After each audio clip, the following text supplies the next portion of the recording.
नमस्कार दोस्तों, आज हम पढ़ने वाले हैं कक्षा 10 में बहुत बार, जी हाँ दोस्तों, बहुत बार पूछे जाने वाले टॉपिक्स में से एक टॉपिक।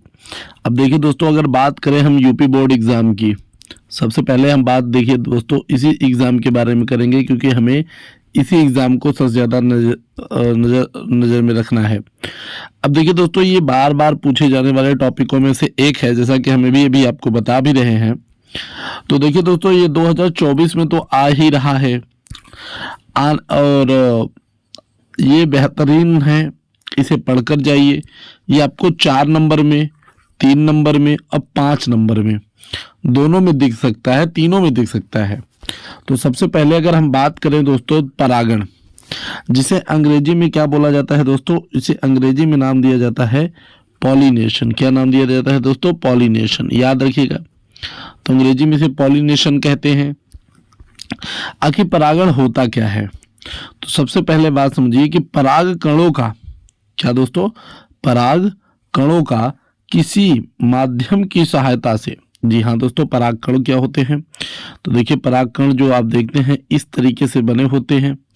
इनका बाहर संरचनी इस तरीके से देखने को मिल जाता है।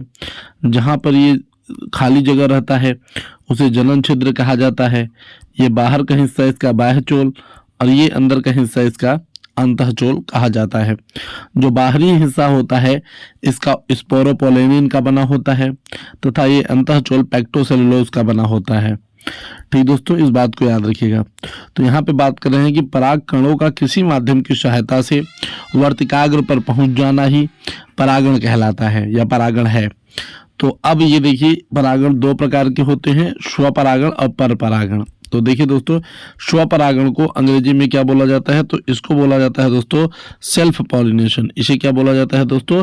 इसे बोला जाता है सेल्फ पॉलिनेशन। और आपका जो परपरागण होता है इसे बोला जाता है दोस्तों क्रॉस पॉलिनेशन। इसको क्या बोला जाता है दोस्तों? Cross pollination. तो ये याद रखना है। ठीक, तो एक आपका सेल्फ पॉलिनेशन हो जाता है और एक आपका क्रॉस पॉलिनेशन हो जाता है। अब जैसा कि देखिए, ये फूल जिसमें आप एक मधुमक्खी को यहाँ पर देख रहे हैं, ये मधुमक्खी यहाँ पर क्यों बैठी हुई है? क्योंकि ये कौन सा परागण करा सकती है दोस्तों? ये पर परागण करा सकती है। याद रखना है आपको कि एक मधुमक्खी कौन सा परागण करा सकती है? तो एक मधुमक्खी पर परागण करा सकती है, जो कि यहाँ पे ये बैठी हुई है। अब ये करती क्या है? जैसे एक तरीके से मैं पर परागण को यहाँ पे हल्का से समझाता हूँ कि ये मान लेते हैं इस फूल पर बैठी है, तो इस फूल पर यह मकरंद के कारण बैठी होगी। किसके कारण बैठी होगी? मकरंद के कारण। यह मकरंद लेन को चूसने के लिए आती है और यहाँ पर जब आएगी तो यहाँ पर परागकण इसके जो है ऊपर इस तरीके से लग जाएंगे, इसके ऊपर इस तरीके से लग जाएंगे। और जब ये फ्लाई करके यहाँ पर आएगी, जब ये फ्लाई करके यहाँ पर आएगी तो ये क्या करेगी? अपने पंखों को झटकेगी, जिसकी वजह से जो ये परागकण होंगे, जो परागकण होंगे चारों तरफ इस तरीके से बिखर जाएंगे और यहाँ पे एक परागण की क्रिया संपन्न हो जाएगी, जैसे हम परपरागण कहेंगे। ठीक, तो इस तरीके से हम इसको देख सकते हैं। अभी के लिए आप ये समझिए, क्या देखिए, जैसे मान लेते हैं कि हमारे पास एक फूल है, जैसे ये देखिए हमारे पास एक फूल है। ठीक, अब इस फूल के कुछ के बारे में हम थोड़ा बहुत बात करेंगे। क्यों भैया? देखिए, तो सबसे पहले अगर हम बात करें ये इस वाले हिस्से के बारे में, इस वाले हिस्से के बारे में, तो इसे क्या कहते हैं दोस्तों? इसे हम दल कहते हैं। इसे क्या कहेंगे? दल कहेंगे। ठीक, इसे पेटल भी बोलते हैं और इसके पूरे ग्रुप को हम क्या बोलेंगे? दलपुंज बोलेंगे। तो इस बात को भी ध्यान रखना है कि इसके पूरे ग्रुप को हम क्या बोलेंगे दोस्तों? इसके पूरे ग्रुप को हम दलपुंज बोलेंगे। ये हिस्सा जो आपको दिखता है ये हमें परागकोश के नाम से याद रखना है। तो ये हमें परागकोश के नाम से याद रखना है। ठीक, याद रखिएगा इसको। अब ये वाला जो आपको हिस्सा दिखता है, ये पूरा हिस्सा, ये पूरा हिस्सा, ये वर्तिकाग्र है, ये वर्तिका है, ये वर्तिका है आपका, ये पूरा हिस्सा, ये हिस्सा वर्तिकाग्र कहलाता है। अब देखिए, परागकोश कितने पालित होता है? तो ये भी जान लीजिए कि परागकोश यहाँ पर 2 पालित होता है। ये हिस्सा जो आपको दिख रहा है ये अंडाशय है। ठीक, ये जो आपको हिस्सा दिख रहा है ये आपका बाह्यदल है। ठीक, ये आपका पुष्पासन है। ये जो आपको हिस्सा ये दिख रहा है ये पुष्पासन है। ठीक, इस बात को भी ध्यान रखिएगा। तो देखिए, इसमें क्या होता है कि ये जो पराग कोश होता है और ये वाला जो आपको डंडी दिख रहा है, ये वाली डंडी, ये वाली जो डंडी है दोस्तों, ये वाली डंडी, इसे पुतंतु कहते हैं। तो परागकोश क्या होता है दोस्तों, द्विपालित होता है, यानी इसमें द्विपालियां होती हैं। द्विपालित होता है अर्थ इसमें द्विपालियां होती हैं।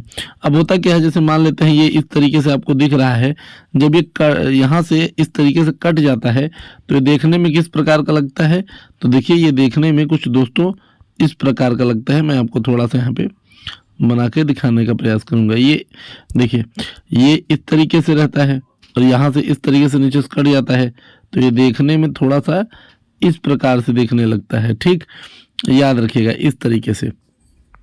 ठीक बच्चा, इस बात को भी ध्यान दीजिए। तो ये होता क्या है कि अगर किसी तरीके से यहाँ से पराग को जो है कोश फूट जाता है, तो यहाँ से परागकण यहाँ पे निकलने लगते हैं, और बस यही परागकण अगर धीरे से यहाँ पर किसी तरीके से यहाँ पे पहुँच जाएंगे, तो ये धीरे धीरे जो है कहाँ पे पहुंचेंगे दोस्तों, बीजांड के अंदर। तो इसी क्रिया को हम स्वपरागण कहेंगे। क्या कहेंगे दोस्तों, स्वपरागण। परंतु यही जब किसी दूसरे, मान लेते हैं किसी दूसरे फूल से अगर यही चीज यहाँ से उड़ के यहाँ पे आ जाए, तो इसे हम परपरागण कहते हैं। इस बात को याद रखिएगा। अब थोड़ा पढ़ लेते हैं इसके बारे में। तो यहाँ पे लिखा है कि स्वपरागण भी दो तरीके से होता है। स्वपरागण भी दो तरीके से होता है। पहला क्या होता है, जब एक ही पुष्प का परागण इस पुष्प के वर्तिका पर पहुंचता है, तो जब एक ही पुष्प का परागकण इस पुष्प के वर्तिका पर पहुंचता है, तो इस प्रकार का परागण स्वयुग्मन कहलाता है। अर्थ साफ साफ है दोस्तों कि अगर मान लेते हैं कि एक ही फूल है और उसके परागकण यहाँ पर पहुंच जाते हैं, तो इस प्रकार को हम लोग क्या बोलेंगे, स्वयुग्मन, या इसे ऑटोगैमी के नाम से भी जाना जाता है। परंतु मान लेते हैं दोस्तों कि जैसे मान लेते हैं दोस्तों कि वह स्वपरागण जो एक ही पौधे के दो पुष्पों के बीच में होता है, उसे सजात पुष्पी परागण कहते हैं। ठीक, इसे गिटोगैमी भी कहे जाते हैं। तो इसमें क्या होता है दोस्तों, तो इस बात को समझने का प्रयास करिए कि इसमें आखिर होता क्या है। तो इसमें क्या होता है, जैसे मान लेते हैं एक फूल ये है, ठीक, एक फूल ये है, और इसी पेड़ पर एक फूल और लगा है। एक फूल मान लेते हैं और लग गया है यहाँ पर। अब यहाँ का परागकण अगर यहाँ पर पहुंचता है, एक ही पौधे के दो पुष्पों के बीच जब परागण होता है, तो इस प्रकार का परागण हमारा सजात पुष्पी परागण कहलाता है। अब आगे देखते हैं दोस्तों परपरागण के बारे में। तो परपरागण क्या होता है, तो जब दो पुष्पों के बीच परागण होता है और वह पुष्प अलग अलग पौधे पर मौजूद होता है, इस प्रकार का परागण क्या कहलाता है दोस्तों, परपरागण कहलाता है। अब इसे भी समझिएगा कि जैसे हम मान लेते हैं ये किसी एक अलग पौधे पर लगा है और एक अलग पौधे पर एक फूल और लगा है, एक अलग पौधे पर एक फूल और लगा है, और इन दोनों के बीच में जब परागण होगा, एक फूल ये अलग लगा है, एक फूल ये अलग लगा है, अलग अलग पौधों पे, तो जब यहाँ से इसका परागण होगा, तो इसे हम क्या बोलेंगे दोस्तों, इसे हम परपरागण का नाम देंगे। इसे हम परपरागण का नाम देंगे। आया बात समझ में, आया कि नहीं? तो अब आगे देखिए, तो ये कितने प्रकार के हो सकते हैं, थोड़ा सा यहाँ पर भी फोकस बना के रखिए कि ये कितने प्रकार के हो सकते हैं। तो ये साफ साफ देखिए दोस्तों, एक तो आपका क्या हो सकता है दोस्तों, एक तो आपका हो सकता है कीट परागण। देखिए, एक तो आपका हो सकता है बच्चों कीट परागण। ठीक, थोड़ा सा एक मिनट, जी हाँ दोस्तों, तो एक देखिए, एक तो आपका हो सकता है कीट परागण, जो कीटों के द्वारा परागण होगा उसे कीट परागण कहेंगे। ठीक, जो जल के द्वारा परागण होता है, हाइड्रोफिली भी, यानी जल परागण कहा जाता है। और ऐसा परागण जो वायु के द्वारा होता है दोस्तों, जो वायु के द्वारा होता है उसे वायु परागण कहते हैं। थोड़ा सा याद रखिएगा, जो वायु के द्वारा परागण होगा इसमें परागकण हल्के पाए जाते हैं, और साथ ही साथ जो मकरंद वकरंद होते हैं ज़्यादा इनमें पाया नहीं जाता है। एक हस्त परागण होता है जो आदमियों के हाथों द्वारा हो जाता है, और कई प्रकार के परागण इसमें पाए जाते हैं दोस्तों। तो यही दोस्तों आपका कक्षा 10 के अंदर आपको पूछा जाएगा, याद रखिएगा कक्षा 10 के अंदर।